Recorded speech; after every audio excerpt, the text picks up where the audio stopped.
अस्सलाम वालेकुम व्यूअर्स।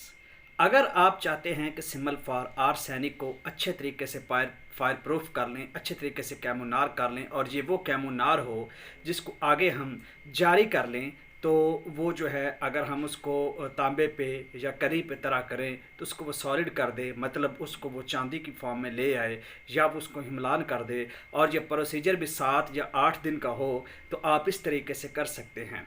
पुटकंडा जो है इसका नमक तैयार कर लें। नमक तैयार करने के तरीके के लिए मैंने वीडियोस अपलोड की हुई हैं, आप उसको वॉच कर सकते हैं। उसके नमक में आध पाव नीचे रखकर आध पाव ऊपर रखकर कोज़ा में बंद करके कोज़े को आप अच्छे तरीके से गिल हिकमत कर लें। गिल हिकमत करने के बाद उसको खुश्क कर लें। खुश्क करने के बाद आप एक गड़ा खोदें, नीचे कुछ ओपले जो हैं 2 किलो नीचे रख दें, ऊपर कोज़े को रख दें, 2 किलो ओपले ऊपर रख दें और उसको आग जला दें। 2-3 दिन बाद, जब 2 दिन बाद जब आग सर्द होगी निकाल ले, तो उसमें आपको सालम जो है वो डली की फॉर्म में निकलेगी और ये आर्सेनिक आपकी कैमोनार होगी। इसको टेस्ट कर लें कि धुआं देती है या नहीं देती है। तो ये आपकी अगर देती है तो एक बार ये प्रोसेस और कर लें, वरना कोई ज़रूरत नहीं, इसको आगे जारी करें और इससे काम लें।